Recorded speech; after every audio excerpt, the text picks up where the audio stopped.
myself Suresh VS. Welcome back to my channel. Let us continue the lesson The Enemy by Pearl S. Buck. So please take page number 33. In the last class we have seen that Hannah was really embarrassed, as well as she felt like vomiting. So she ran outside to the garden and started vomiting. Why? Because it was first time Hannah watching an operation. So here Sadao could hear the sound of Hannah vomiting outside, but he could not go there. He was really helpless. Now let us continue the lesson. It would be better for her to empty her stomach, he thought. He thought that it would be better for her to vomit so that she could come back and help him in giving anesthesia. He had forgotten that of course she had never seen an operation. That time only he thought that it was the first time she was watching an operation. But her distress and his inability to go to her at once made him impatient and irritable with this man who lay like dead under his life. But at the same time he was irritated. He felt angry towards this man who was lying there dead like. Why? Because of this man he was not able to go and help Hannah or go and help Hannah because she was trying hard outside there. This man, he thought, there is no reason under heaven why he should leave. He thought that what is the necessity of this man living? There is no need or reason at all for this man to be, to live, he thought. Unconsciously, this thought made him ruthless. You see that unconsciously, this thought made him really cruel, ruthless or merciless. And he proceeded swiftly and he started working very fast without thinking about this man's pain and all. He started working on his body, ruthlessly or mercilessly or without any kindness, or he became very cruel and harsh here. In his dream, the man moaned, but Sadao paid no heed except to mutter at him. Heed means attention. Actually, the man who was lying there like a dead body, then he felt pain immediately and he started to make some sound in great pain. But Sadao did not pay any attention to that. Groan.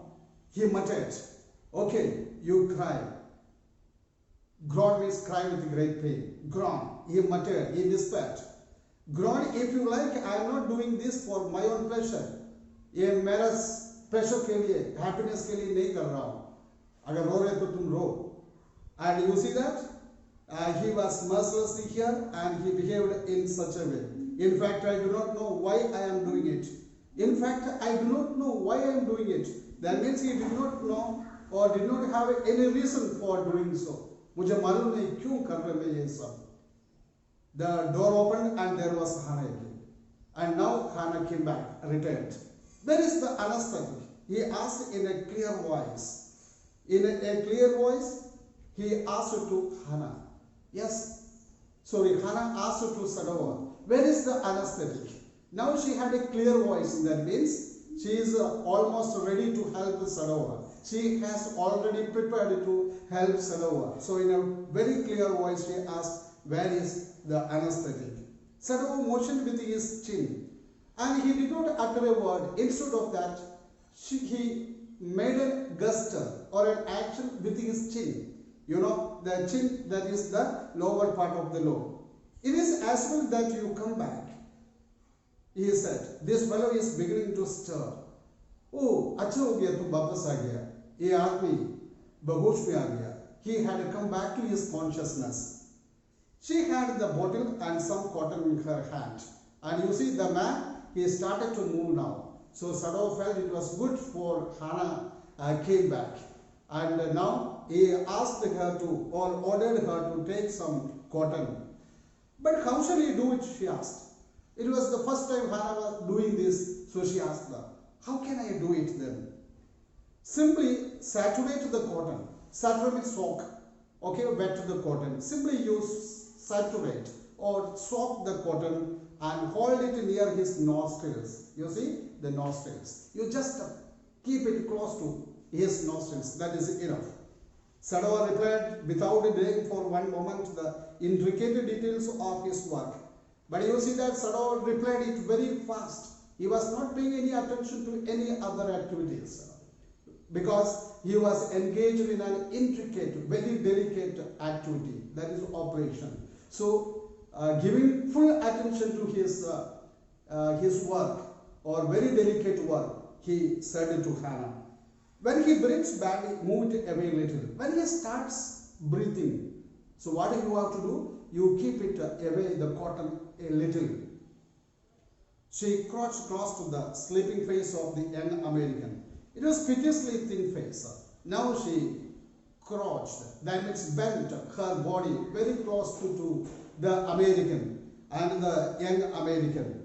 And you see that he had a very thin face. Actually, Hannah felt pity or mercy after seeing his lean or thin face.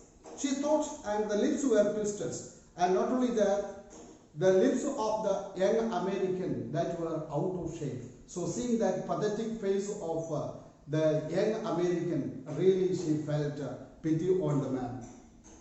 She thought, the man was suffering whether he knew it or not. The man was, anyhow, he was suffering. Whether he is knowing all these things, whatever they are doing, the operation they are doing on him, whether he knows it or not, but one thing was sure, the man was suffering.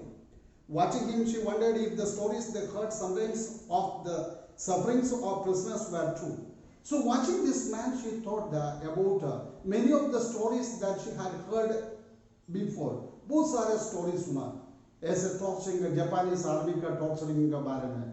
अभी सोचने लगी, अभी ये सारे stories सही है क्या नहीं है, whether they are true or not. They came like flickers of rumor told by word of mouth and always contradicted.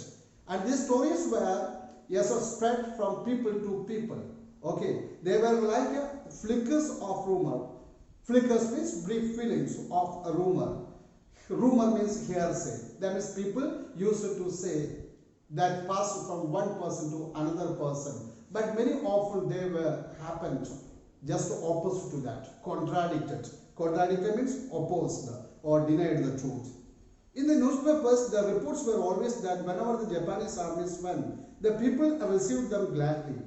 और ये newspaper में वाला ये news आ रहा था, जहाँ जहाँ Japanese army जाता है.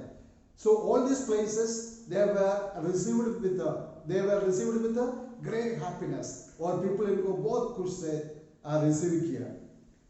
And also people received them gladly with cries of joy at their liberation.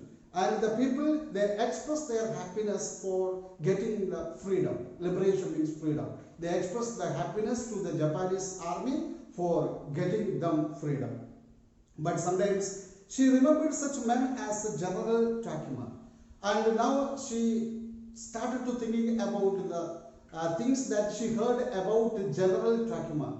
Okay, the general of the Japanese army, who at home beat his wife cruelly. And what did he do? He used to beat his wife very cruelly at home. And such a people can do, or such a people may behave very cruelly with the prisoners, she thought. Though no one mentioned it now that he had fought so victorious a battle in Manchuria. But nobody talked about this kind of wicked action, beating his wife, because he had won many battles, especially a battle in Manchuria. So as he had won a battle in Manchuria, the people might have forgotten about his cruel activities that he had done against his wife. If a man like that could be so cruel to a woman in his power, would he not be cruel to one like this, for instance? Then she thought that.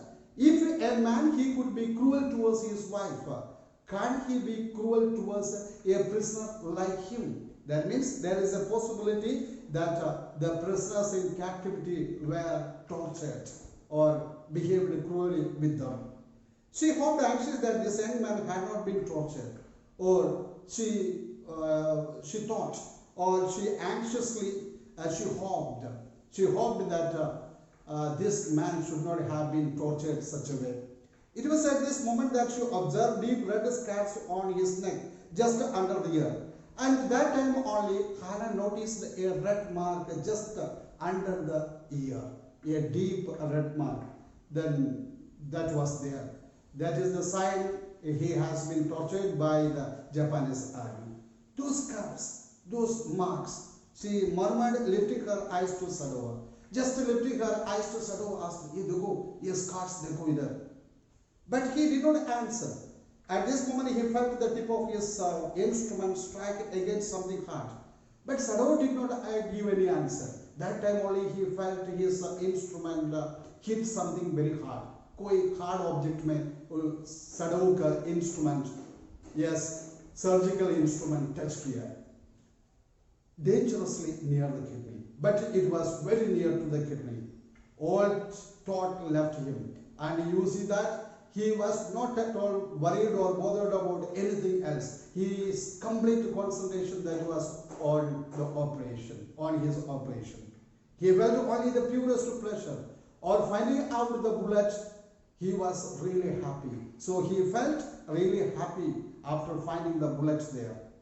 He probed with his fingers. Then he examined, problem is examined with his fingers very delicately, that is very softly. He examined it. Familiar with every atom of this human body. Why? Because he is familiar with he is well known with every part of the human body. His old American professor of anatomy had seen to that knowledge. Ignorance of the human body is the surgeon's cardinal sin, sirs. He, without as complete knowledge, year after year he used to tell. So immediately he remembered about the words of his American professor. He used to tell that if a surgeon is ignorant about the human body, anatomy.